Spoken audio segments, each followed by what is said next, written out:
Recording in progress.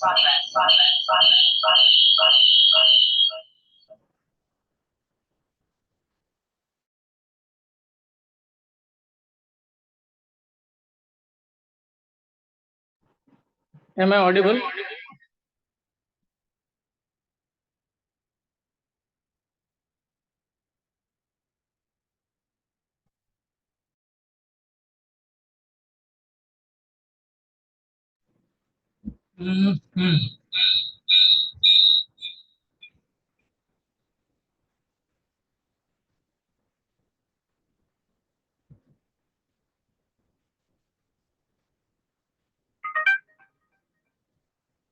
There are the 8 participants: Aditi Patil, Diya Dore, Kumar Bittul, Manasvi, Mansi Andare, Sona, Yash, Sukhe.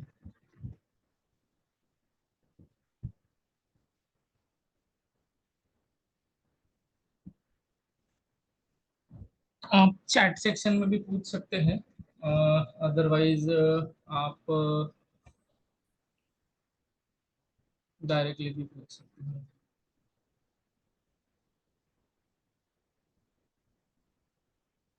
Any questions regarding this activity or any questions related with Ayurveda clinical aspects?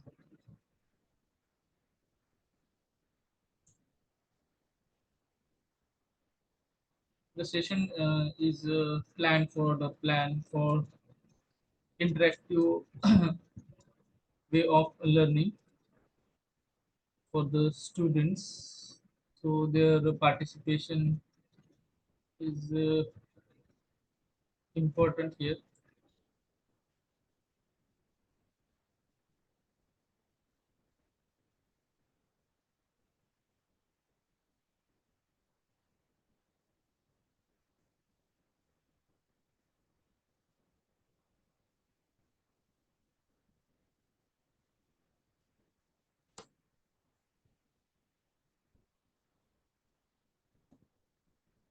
शायद किसी को कोई question ही नहीं है.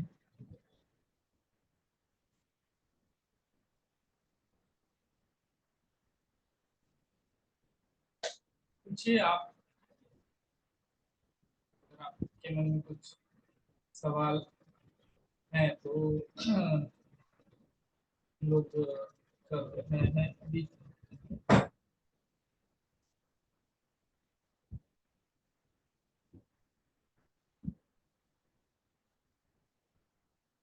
सारे join हो रहे हैं मगर क्वेश्चंस कोई पूछ नहीं रहा है.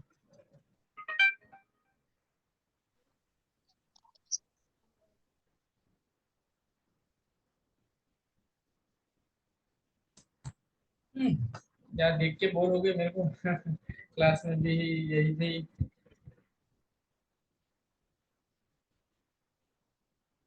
क्या किसी को कोई क्वेश्चन ही नहीं है, ऐसा कुछ है क्या?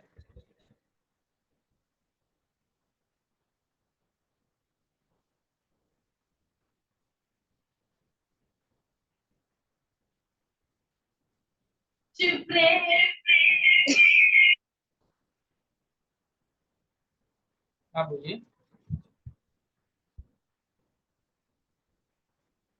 सर वो कोमल थी.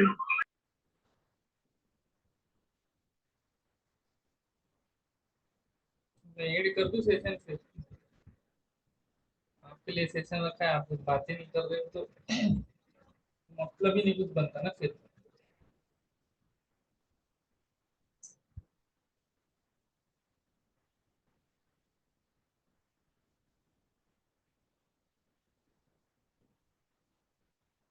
ठीक है.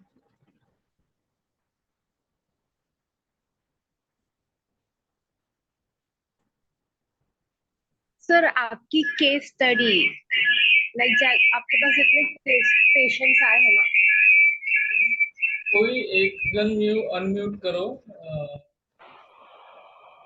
नहीं तो चैट बॉक्स में डालो कि आवाज ही हो रही है. केस स्टडी क्या बोल रहे थे? सर जैसे कि आपने बहुत सारे पेशेंट्स को ट्रीट किया राइट, तो मतलब कोई ऐसा केस जो लाइक इम्पॉसिबल रहा हो, बट आयुर्वेद ने उसको लाइक, जैसे आप सबको बता रहे थे कि डायबिटीज, मतलब इंसुलिन डिपेंडेंट डायबिटीज मेलिटस जो था, वो मतलब उस पर वर्क करे, तो ऐसा कोई केस आया हो जो एलोपैथी ने जवाब दे दिया बट आयुर्वेद से हो गया हो? बहुत सारे केसेस हैं। गैंग्रीन के बारे में था एक केस। उसके बाद डायबिटिक मिलेटस का एक था। डायबिटिक मिलेटस में HbA1c एक लेवल होती है। फैन बंद कर दो थोड़ा आवाज। तो डायबिटिक मिलेटस जो होता है टाइप 2, मतलब non insulin dependent dependent diabetic mellitus, उस केस में हमने वो सॉल्व किया था। 7.5 HbA1c गया था। तो वो कंडीशन में हमने वसंत कुसुमाकर रस, ये जो मेडिसिन है उसका मैंने इस्तेमाल किया था for 7 months, and along with that the Kapalbhati was given. There is a article published in the reputed journal. I will share later on. ये एक केस थी। दूसरी एक केस बहुत टफ थी मेरे लिए। वो मेरा फ्रेंड के जरिए आया था। उसकी शादी थी 14 डेज के बाद, और उसको बैठा था बेल्स पाल्सी। प्री नहीं, पोस्ट आरटी। आरटीए मतलब रोड ट्रैफिक एक्सीडेंट के बाद उसको बैठा था बेल्स पाल्सी। नितिशा अगर सुन रही है क्या? नितिशा की गई गायब? नितिशा है क्या? है। है ना? तो नितिशा ने पूछा था मेरे को आज कि सर बेल्स पाल्सी और फेशियल पैरालिसिस अलग अलग है या क्या है? तो उसकी वो केस थी, उसका भी है मेरे पास videos and all the data. वो मैंने पब्लिश नहीं किया है, मगर अच्छा एक्सपीरियंस रहा। वो टाइम पे हमारे गुरुजी वैद्य समीर गोविंद जमदग्नि सर के यहाँ पे जो क्वेश्चन आंसर सेशन था, तो जो क्वेश्चन आंसर सेशन था वहाँ पे मुझे अच्छा रिजल्ट मिला। मैंने पूछा था पहले तो मैंने पक्षाघाते विरेचन स्नेहनम स्वेदनम कालो पक्षाघाते विरेचनम, ऐसा एक उसका चिकित्सा सूत्र है। उस दौरान मैंने वहाँ पे जैसे पेशेंट आया उसको सबसे पहले तो अभयादि मोदक स्टैट दिया था हमने। अभयादि मोदक ये जो सौम्य विरेचक द्रव्य है, तीव्र विरेचक द्रव्य नहीं है। तो उसको वेग नहीं आ रहे थे, मतलब विरेचन के वेग नहीं आ रहे थे। So that time we plan with Ichha Vedi, और मैंने एक इच्छा वेदी उसको खिलाया था। पेशेंट आया था तकरीबन 5 बजे के करीब करीब, उसको 7 o'clock हमने दिया था। मेरे पास टाइम नहीं था क्योंकि वो 14 डेज में उसकी शादी थी, डेट सब फाइनल थी। सारे सब बार कार्ड्स वार्ड छप गए थे। And the patient is my close friends friend. तो फिर बाद में वो भी अच्छा फ्रेंड ही हुआ, क्योंकि उसका शादी का पूरा शूटिंग वूटिंग सब प्लान था, और उसको आरटीआई बैठा था और ट्रैफिक एक्सीडेंट, और वो कोमा में चला गया था तकरीबन आधा पौना घंटा के लिए। उसके बाद में पुणे हॉस्पिटल में उसको एडमिट किए थे, और एडमिशन के बाद वो थोड़ा रिकवर हुआ था, मगर सेकेंडरी बेल्स पाल्सी उसको बैठा था। मतलब at the time of RTA वो उसका नहीं था, मतलब बाल बेल्स पाल्सी नहीं था उसका। फिर हमने उसको वी प्लान फॉर विरेचन, सद्यो विरेचन। सद्यो विरेचन के लिए उसको थोड़ा सा घी पिला के अर्ली इन द मॉर्निंग उसको विरेचन दिया था, स्नेहन स्वेदन करके। सद्यो विरेचन में हमने महास्नेह जो होता है, वो आपको कोट्टकल कंपनी का मिल जाएगा आराम से। तो महास्नेह में चारों स्नेह होते हैं, और सद्य विरेचन के लिए वो अच्छा काम किया हमें। फिर उसको अभ्यादि मोदक दिया सुबह, फिर उसको 11 बजे 12:30 बजे 2-3 वेग आए मल के। उसके बाद इच्छा विधि दिया, तब जाके 5:30-6 बजे तक उसको 8-9 वेग आए। So it was very tough call for use of इच्छा विधि विदाउट स्नेहन, मतलब स्नेहपान के बिना इच्छा विधि यूज करना बहुत टफ रहा। ऐसे इसमें फिर शाम को पूछा सर को क्या करना चाहिए अभी आगे। सर बोले कि you you are on a right track. तो उसको फिर हमने रात को भी अंडर ऑब्जर्वेशन रखा. It was a setup of the my allopathy friends. So we continued with indoor treatment, and then we conclude the treatment that we should do the jalokas for the RTA wound. And जलोकावचरन जो था वो उसके भी photographs हैं मेरे पास. वो काफी हद तक चैलेंजिंग केस था, क्योंकि सर बोल रहे थे कि जलोका लगाया तो उसका इन्फेक्शन अगर ब्रेन में चला गया तो उसको मेनिंजाइटिस बन बैठ सकता है.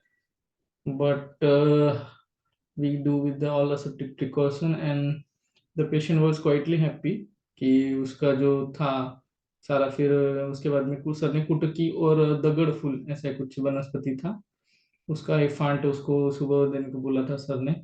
सॉरी, शाम को देने को बोला था. माउंट शादी कषाय जो है मैनिटॉल जैसा काम करता है, इंट्राऑक्यूलर प्रेशर इंट्राक्रैनियल प्रेशर को मेंटेन करता है, वो देने को बोला था. और नस्य देने को बोला था महाकलन घृतम का. महाकलन घृतम के बारे में हम लोग आगे पढ़ेंगे, या आगे के सेशंस में हम लोग देखेंगे. तो वो महाकलन घृतम का रिजल्ट बहुत ज़्यादा अच्छा मुझे देखने को मिला. और इस तरह से हमने उसको 14 डेज के अंदर बेल्स पल्स उसका, उसमें एक टेस्ट होता है, ई करना होता है, मतलब दो blow the cheeks and symmetry check करना होता है. तो वो सब चेक किया तो हमें उसमें ग्रेजुअली उसका 7-8 दिन में रिकवरी मिला. फिर उसको बस्ती चालू किया, बस्ती से उसका वात शमन हो गया. ऐसा कर कर करके finally we solve that particular case. वो केस इतना इम्पोर्टेंट मेरे लिए रहा क्योंकि उसमें टाइम बॉन्डिंग था. मेरा एक गलती उसकी लाइफ खराब कर सकता था. गुरु कृपा से और सर के आशीर्वाद से वो केस मैंने, और मेरे फ्रेंड जो थे डॉक्टर जिंगी पाटिल सर, उनकी कृपा दृष्टि और सब की दुआओं से वो केस सॉल्व हुआ. And he is now happy is with his family. उसको कभी मिलाऊंगा. काफी हद तक मेरा अच्छा फ्रेंड है. और वो टाइम पे एक बॉदरेशन रहता है कि भाई लोग बोलते हैं यार, न्यूरो फिजिशियन ने तो बोल दिया था कि take I think 1 to 2 months. और वो प्रेडनिसोलोन दैट द स्टीरॉइड उस पर डिपेंडेंट था. तो वो टाइम पे ऐसा होता है कि हमें शास्त्रों में क्या दिया है वो सोचना है. और शास्त्रों के ऊपर अगर आपको पूरा भरोसा है तो रस रक्त पे मैं चला गया. रस रक्त कितने दिन में बनता है आप बताओ अभी? रस धातु बनता है 5 दिन में. और रक्त धातु आगे वाले, रक्त धातु कब बनता है? मेरे को प्रॉपर क्लासिकल फिर रक्त धातु की उत्पत्ति हुई और उसका बिल्स से निकल गया था. और शादी के उसके फोटोग्राफ्स वगैरह सारे अच्छे आए थे. दैट मीन्स दो, जो साल जिंदगी में एक ही बार होता है मौका, वो मौके में उसका फेस अच्छा होना चाहिए, उसका ऐसा एक मानना था. तो हमने उसको अचीव कर दिया. The case is of bills palsy acute with RTE. So we happy to know that we can achieve the success within the time span. मतलब 14 डेज हमारे पास थे. उसके बाद उसका शादी था तो फिर वो 13 डेज 11 दिन के बाद उसको हमने डिस्चार्ज दिया था. और उसको उसने फिर पूरा उसका वेडिंग प्रॉपर जो टाइम पे था वो कर दिया. दूसरा एक केस था मेरे पास, एक छोटा बच्चा था, मीत मीत ठाकुर करके था. तो वो एक फ्रेंड के रेफरेंस से आया था, एलोपैथिक डॉक्टर के फ्रेंड था हमारा, उसके रेफरेंस से आया था. सो that time the case was also challenging. उसका भी तकरीबन 21-22 दिन में ही सॉल्व करना था, और वो भी auto immune disorder, that's psoriasis. और सोराइसिस के बारे में जो आप दिखते हो या पढ़ते हो, तो सोराइसिस केस में उसके लिए स्पिरिचुअल बेस काफी हद तक चाहिए. एंड स्पिरिचुअल बेस चाहिए तो हमने उसको फिर मारुति स्तोत्र लक्ष्मी अपना उसमें एक क्लासिकल चैंटिंग था वो दिया था. उसके बाद शायद मैंने उसको मारुति स्तोत्र दिया था, और मेरे पार्टनर ने दूसरा एक मंत्र दिया था, मेरे को कभी याद आया तो मैं आगे बताऊंगा। So that chanting way given and started with आरोग्य वर्धिनी, सर्व प्रकार के कुष्ठों के लिए जो यूज में आता है, अब दैट आरोग्य वर्धिनी रसायन we have started there. And Arogya Vardhini रसायन वो जो दिए उसको, तो हमने 4 4 दिए थे स्टार्टिंग में, और ये 7 डेज प्लान किया था। उसके बाद थोड़ा सा पाचन होने के बाद उसको स्नेहन दिया था, स्नेहपान दिया था। स्नेहपान के लिए हमने महातिक्त घृतम का इस्तेमाल किया था, और महातिक्त घृतम उसको आई थिंक 30 60 90 और 120 इतने दिन दे के 12 या 11 या 12 ईयर्स का वो बच्चा था, और उसका उपनयन संस्कार था। मतलब द्विज ब्राह्मण लोगों में होता है कि उनका जो उपनयन संस्कार होता है उसके बाद उनकी दूसरी जिंदगी चालू होती है। तो उसके लिए उसको वो धोती और वो सब जनेऊ धारण करना था, इसलिए उसको वो सोरासिस के पैचेस नहीं चाहिए थे बाकी लोगों के सामने। So he was scared about that particular event, and we are just worried about time. यहाँ पे भी टाइम इशू था, मतलब ये केस सॉल्व हो सकती है, ऐसा नहीं हमने किया या गुरु कृपा से हमसे हुआ वो बात अलग है, मगर यहाँ पे भी टाइम का बहुत लिमिटेशंस था। टाइम का लिमिटेशन इसलिए था क्योंकि 21 22 दिन में उसको ठीक करना है, वो ऑटो इम्यून डिसऑर्डर है, वो बच्चे कैसे रहते, वमन उनका करना काफी हद तक टफ होता है। फिर भी उसको भिषक वशक किया, पहले काउंसलिंग हमने किया, counselling is most important part. Counselling अच्छा रहा, काउंसलिंग में उसने रेडी हुआ, वो बोल रहे हैं डॉक्टर साहब आप कुछ जो करना है वो करो, मगर मेरे को ठीक करो, मेरे को वहां पे जनेऊ धारण के समय मेरे शरीर पे एक भी दाग धब्बा कुछ भी नहीं चाहिए। वो जानता नहीं था कि उसको सोरासिस हुआ है, उसको लग रहा था कुछ स्किन पैचेस वगैरह है, मगर दूसरे डर्मेटोलॉजिस्ट ने उसको बोल दिया था कि सोरासिस है और ये ट्रीटमेंट करना बहुत टफ जाने वाला है। 2 साल 3 साल ऐसा कुछ टाइम दिया था, और हमारे पास उतना टाइम नहीं था, तो हमने उसको फिर वमन जब कराए तो ऑलमोस्ट वो 70 80% कम हो गया था। उसके बाद में मनभद्र रसायन वगैरह जो मेडिसिन थे, इसीलिए मैं आपको रसायन चिकित्सा के बारे में ज्यादा एम्फसाइज करता हूँ। तो मणिभद्र रसायन थे, आरोग्यवर्धिनी थी, फिर कुट्टम कुट्टकल का एक अच्छा एक तेल भी आता है, शायद से इलादी तेल था, नहीं इलादी तेल नहीं था, अयप्पल अयप्पल तेल करके है, अयप्पल तेल था, सॉरी अयप्पल तेल था, उसका उसको लगाने को बोला था बॉडी के लिए। तो उसका रिजल्ट एकदम ऑसम, मतलब 20 21 दिन में उसका सोरासिस जड़ से निकल गया। वो बच्चा फिर बाद में जब बड़ा हो गया, सब 16 17 साल का हो गया तकरीबन, तो वो मिलने आया था, मतलब मैं पूना छोड़ने के एक साल पहले या 3 4 महीने पहले मेरे को मिलने आया था कि ये कैसे हो डॉक्टर, उसने बहुत अच्छा बोला था मेरे को, क्योंकि वो जब आया था तो बहुत he was in pen and गुस्से में था कि ये मेरे साथ ही क्यों हुआ है। फिर उसको फिर समझाया था। ये एक क्लासिकल केसेस मेरे को अच्छी लगी सुनने में। दूसरी एक केस थी वुंड की, मतलब अनहीलिंग अल्सर की। ये इसके फोटोग्राफ्स वगैरह जो भी होंगे वो मैं कभी डालूंगा ग्रुप में, जैसे मिलेंगे गूगल ड्राइव पे रहते हैं ये सारे से, या गूगल पिक फोटोज में रहते हैं। तो वो एक केस मेरे लिए काफी हद तक चैलेंजिंग थी। गैस गैंग्रीन, या गैंग्रीन बोल सकते हो, या उस बहुत डीप वुंड था उसका और हील ही नहीं हो रहा था। तो मैंने उसको वहां पे ये वरधारा करके वनस्पति था, उसका कल्क यूज किया था, आरोग्यवर्धन यूज किया था, और क्लासिकली आचार्य रसायन का उसको बोला था, सर्वाधिक शुक्र के लिए शतावरी का चूर्ण दिया था, चंद्र प्रभावटी दिया था। तो वरुण धावन को ले उसको 3 महीने 3 3 4 दिन पहले बाद बोला था, तो हड़प से आ रहा था पेशेंट।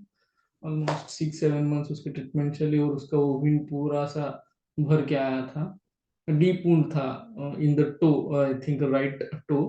और डॉक्टर साहब ने उसको बोला था कि ये डायबिटिक की वजह से हुआ है, तो वो कभी ठीक नहीं होगा। तो हमने वहां पे फिर लास्ट में, मतलब सब होने के बाद, वहां पे उसको ये डाला था, जात्यादी घृतम कोटोकल कंपनी का। कंपनी इसलिए बता रहा हूँ क्योंकि जो best of the best medicine है वो आप यूज करो। जात्यादी घृतम दूसरी भी कंपनी का मिलता है, मगर कोटक्कल का जो क्लासिकल जात्यादी घृतम है उसमें प्रपरांभूत यूज करते हैं। उसका कलर जो है वो ग्रीनिश कलर है, काफी हद तक डार्क ग्रीन। तो वो उसका जो एटॉमिक स्ट्रक्चर है वो डायरेक्टली व्रण रोपण, व्रण शोधन, वो सारा सब कर देता है। तो हमें वो जाते रिग्रोदन का रिजल्ट एकदम औसम मिला। ऐसे एक 3-4 केसेस तो आज डिस्कस हो सकती है। बाकी के केसेस जैसे जैसे ये सेशंस बढ़ेंगे वैसे मैं आपको बताऊंगा, या अगर आप मेरे को थोड़ा पहले बता देते तो मैं वो प्लान करके आता कि भाई ये फिर बिफोर ट्रीटमेंट, ये फिर after treatment. So we will do later on the next Saturday, I think. Saturday को हम वो करेंगे, नेक्स्ट सैटरडे। अगर दिवाली है या कुछ है तो फिर भी वो एक सेशन नहीं है तो ऑनलाइन है, इसमें आप 7 से 7:30 या 9 से 9:30, जैसा भी आपको अच्छा लगे आप ज्वाइन कर सकते हो। अदरवाइज आप ग्रुप में भी, व्हाट्सएप में भी डाल सकते हो कि सर मुझे ये क्वेश्चन है, क्वेश्चन आंसर सेशन में आप ये ले सकते हो क्या, या हमने रिकॉर्डिंग देखी है, ये सेशंस थे आयुर्वेद ज्ञान संचय का, जो हमारा ऑफिशियल व्हाट्सएप चैनल है, ग्रुप है, वहाँ पे जो डिस्कशन होता है for I think 179 members are there. तो ऐसे इसमें ये होता है। और दूसरा है, इसके अलावा आपको कोई क्वेश्चन है क्या? मतलब केस स्टडी तो बहुत है। Any questions other than case studies? उसके लिए बेटा थोड़ा प्रिपरेशन चाहिए, ऐसा मैं बोलता जाऊंगा case study, it's not like that.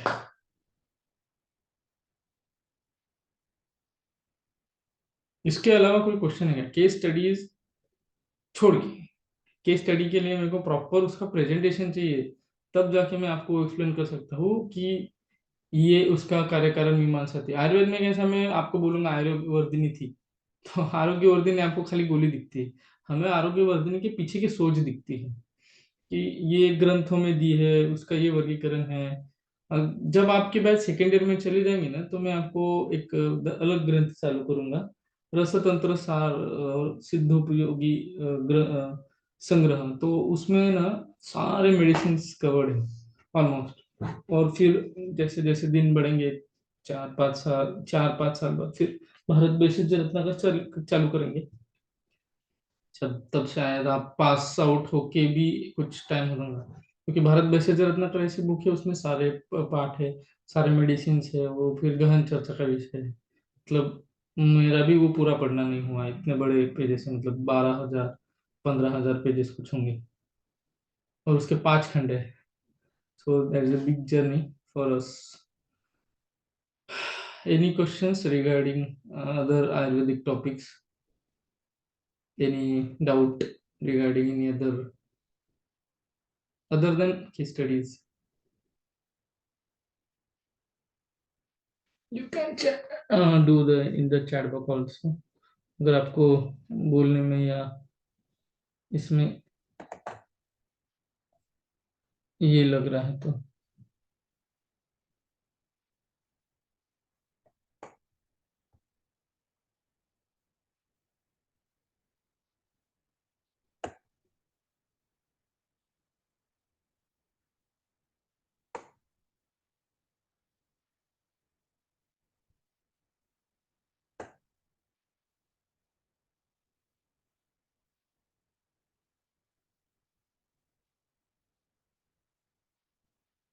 या मैं यहाँ पे भी एंड कर दूँ, क्या करूँ? बोलिए। I think 14 participants are there. Interactive session है भाई, ये ऐसा नहीं कि मैं रीडिंग करूंगा आपको। यश भी है तो यश भी तो है, उसको भी कोई क्वेश्चन नहीं है।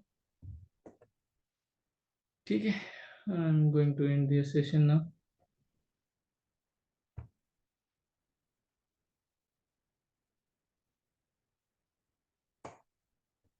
आई थिंक बहुत सारे लोग जर्नी में हैं टू दिवाली, इसलिए शायद। सर, हाँ बोलिए। सर कोविड में लाइक क्विक रिस्पांस चाहिए था बहुत सारे लाइक पेशेंट्स को, तो आयुर्वेद ने कैसे हेल्प किया था? अरे मस्त क्वेश्चन पूछा। मनस्वी, शायद हमारा 1-to-1 सेशन ही होना चाहिए, बाकी लोग तो म्यूट मोड में हैं। There are the miracles in Ayurveda, I believe that fact. मतलब जो भी एनसीएसएम के मेंबर हैं, doctor Neeta Maisekar ma'am, and वो हमारे परम पूज्य जमदग्नि सर के जो सहपाठी हैं, वैद्य त्रिलोक धुपेश्वरकर सर, इनके सहयोग से हम कोविड में बहुत अच्छा काम कर रहे हैं। And I am feel proud that we managed 23 out of 24 HRCT score patient. HRCT मतलब एक लेवल का डायग्नोस्टिक टूल है। पहले तो अपन क्या करते थे, कोविड-19 का टेस्ट करते थे, RT-PCR। RT-PCR हो गया, उसके बाद we divide the patient category as per the SRCT score, 1 to 10, 10 to 15, 15 to 20, 20 to 24। सो जब मैडम मैसेकर मैडम को ये हुआ था, कोविड हुआ था, when I was in the DY Patil university, doctor DY Patil college of Ayurveda and research centre, Pimpri Pune. So अचानक हम Excel में काम कर रहे थे, I was assistant coordinator of ma'am. And अचानक मॅडम को असं एकदम, मराठीत काय म्हणतात त्याला, गळून गेल्यासारखं वाटत होतं, एकदम ऐसा, मतलब एनर्जी पूरा लॉस लग रहा था। और वो कोविड की आई थिंक सेकंड वेव थी। और फिर हमने मैडम को बोल दिया कि हम आप कोविड के टेस्ट कीजिए, तो कोविड की टेस्ट पॉजिटिव आई। फिर प्रोफिलेक्टिस और वो सब चालू किया था। उसमें मैडम को हमने वर्धमान पिप्पली या पिप्पली क्षीरपाक वगैरह वो सब चालू किया था पहले, क्योंकि मैडम को थोड़ा सा अनईजी लग रहा था, बुखार जैसा लग रहा था, उनको खांसी वगैरह नहीं थी, इसलिए उनको लगा कि ठीक है वायरल फीवर वगैरह कुछ होगा, but it was a Covid. And suddenly early in the morning उनको मलबेग वगैरह के बाद वो सब दोस्त निकल गए, और वो शाम को फिर टेस्ट पॉजिटिव आई। शाम को टेस्ट पॉजिटिव आई, फिर जो माधव रसायन वगैरह जो सर के मेडिसिन थे, माधव रसायन रस माधवटी, ये मेडिसिन को टाइम पे अवेलेबल थे जमदग्नि सर के। उसके ऊपर काफ़ी रिसर्च भी हुआ है, क्लिनिकल ट्रायल भी हुई है। तो वो सब मेडिसिन हमने दिए। उसके बाद दोपेश्वरकर सर और हमारे कोई कलीग थे, डॉक्टर अश्विन शेट्टे सर, उन्होंने उनको सहस्त्रपुटी अभ्रक भस्म, ये सब आपको रसतंत्र या रस शास्त्र सब्जेक्ट में पढ़ने को मिलेंगे मेडिसिन। ये कोई भी ट्रीटमेंट पैथी का जो कोर होता है वो मेडिसिन ही होती है। तो ये सब देखने को मिला। फिर वो दिया मैडम को, और उसमें उनमें चेंजेस होने चालू हो गए। एंड व्हेन द फिजिशियन, एक मिनट, फिजिशियंस एक जब क्लिनिकली चेक किया तो उनको क्लिनिकली स्टेबल मिले मैडम की हेल्थ। और इन्वेस्टिगेशन लेवल में थोड़ा सा, मतलब 21 आउट ऑफ 24 था HRCT स्कोर। एंड सर ये सब प्रोसेस होने में कितना टाइम, कितने कितने दिन लगे थे? ये एक्यूट कंडीशन था भाई, ऑलमोस्ट 4 to 5 days। मैंने मैडम को थोड़ा सा ये पहले ही चालू कर दिया था, रसमाधवटी माधव रसायन और पिप्पली रसायन, क्योंकि वो श्वास व्याधि के रसायन चिकित्सा है, और मैडम बिलीव्स इन आयुर्वेदा। सो उन्होंने चालू किया था ट्रीटमेंट। RT-PCR पॉजिटिव आने के 3 दिन पहले, फिर 2 दिन उन्होंने वो क्षीरपक लिया था, और तीसरे दिन उनको रिपोर्ट पॉजिटिव आया, तो फिर हॉस्पिटल हो गए थे। SpO2 उनका तकरीबन 95, 96, 97 ऐसा था। सी वॉज क्लिनिकली स्टेबल। हमने फिर उनको कोविड के दौरान उनको काफ़ी हद तक मॉरल सपोर्ट भी दिया, क्योंकि वो अकेले थे, कोई रिलेटिव नहीं थे साथ में। फिर अश्विन सर वहाँ गए, उन्होंने देखा, I was on the phone, and Trilok Dhopeshwarkar sir, जो पूना में औंध में प्रैक्टिस करते हैं, उन्होंने उनको उनकी लड़की जो थी त्रिवेणी त्रिवेणी त्रिलोक धोपेश्वरकर गायनिक की उनकी स्टूडेंट थी, तो उन्होंने काफी हद तक वो मेडिसिन रस शास्त्र की मेडिसिन, इमरजेंसी वाली, श्वास श्वास का चिंतामणि, तो वो सब मेडिसिन देके उनको तकरीबन 5th 7th डेज में क्लिनिकली स्टेबल करके ये किया था। फिर प्रोटोकॉल के हिसाब से 14 डेज उनको ट्रीटमेंट चला हॉस्पिटल में, और फिर वो वापस आ गए। ये एक केस था। दूसरी केस उनके ब्रदर की ही थी। That case was very dangerous one. That there is a 23 out of 24 HRCT score. उनके ब्रदर थे हैदराबाद में, और जैसे मैडम को पता चले, मैडम फ्लाइट से वहाँ चले गए, और देखते तो वो उनके सारे रिपोर्ट्स वगैरह, फिर आपको फोन किया। मैं ये कंडीशंस ये जो बता रहा हूँ, ये ना, ये कंडीशंस बहुत क्रिटिकल क्रिटिकल बता रहा हूँ। मतलब 12 13 ये तो नॉर्मल हो गया, ये थोड़े अलग हैं। टाइमिंग बहुत कम हो गया, अभी 7 मिनट है। ठीक है। तो वो सिचुएशन में वो हमने दिया था शायद सहस्त्रपुटी का अभ्रक भस्म, श्वास का चिंतामणि, और कुछ योग कंपाउंड्स थे श्वास व्याधि के, वो त्रिलोक धोपेश्वरकर सर ने दिए थे। और ये सब we are on a phone just, but there is a role of spiritual control also. तो मैडम ने फिर अग्निहोत्र करके जो होता है, वो अग्निहोत्र चालू किया था। अग्निहोत्र का रिजल्ट मैडम को बहुत अच्छा आया, पॉजिटिव है उससे। और वो कंडीशन में वो कोमा में थे, वेंटिलेटर पे जाने वाले थे। आप समझो 24 लास्ट स्टेज होती है HRCT की, और उनका 23 स्कोर था, मतलब 1 पॉइंट कम था खाली। बहुत सीवियर कंडीशन थी। He was unconscious.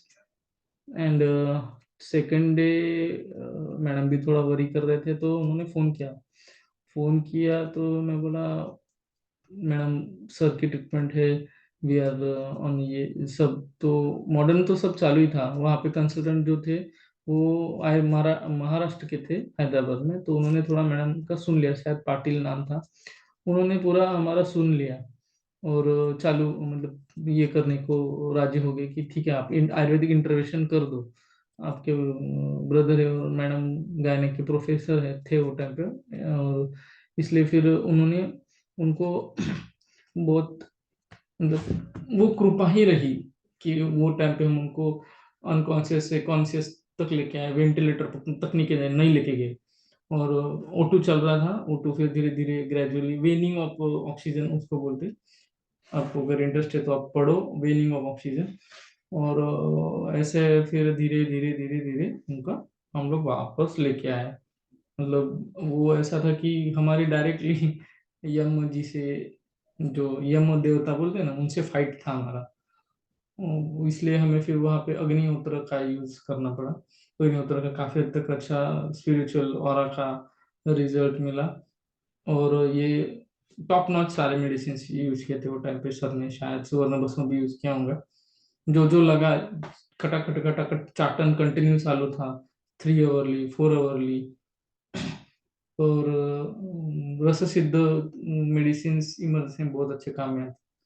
Modern service medicine चालू थे, ऐसा नहीं कि क्लासिकल आयुर्वेदिक ही चालू था, मगर that was integrated approach. And we have glad to announce that we have achieved the success in that particular part। 1 1.5 महीने बाद घर पे भी आ गए प्रॉपर, एकदम उनका अच्छा रहा।